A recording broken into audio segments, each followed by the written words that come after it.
ഡ്രൈവറായിട്ട് കുറച്ചു ദിവസം കൂട്ടിക്കൊണ്ട് നടന്നെങ്കിൽ അതിനുള്ള പണം അതിനകത്ത് വെച്ചിട്ടുണ്ട്. അതൊന്നും വേണ്ടായിരുന്നു മാഡം.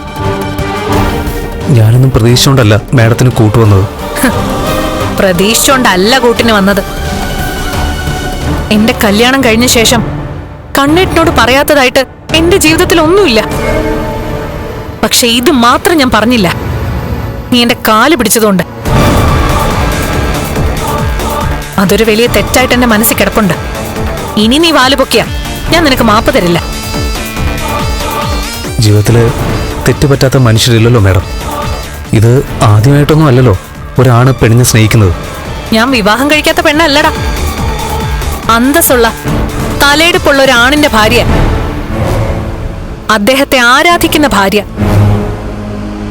അതിനിടയിലേക്ക് നിനക്കെന്നല്ല ആർക്കും നുഴഞ്ഞു കയറാനാവില്ല.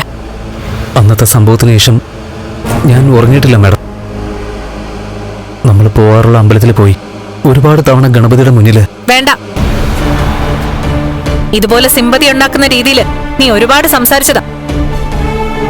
നിന്നെ പോലെയുള്ള കുറുക്കന്മാര് ഇതല്ല ഇതിനപ്പുറവും പറയും. വിവാഹത്തിന് മുമ്പ് ഒരുത്ത മോശമായി പെരുമാറിയപ്പോ അവന്റെ കരണത്തടിച്ച ഞാൻ മറുപടി കൊടുത്തത്. പിന്നെ വിവാഹശേഷം നിന്റെയൊക്കെ തൊലിവെളുപ്പിൽ ഞാനങ്ങ് മയങ്ങി വീഴുന്നു കരുതിയോ?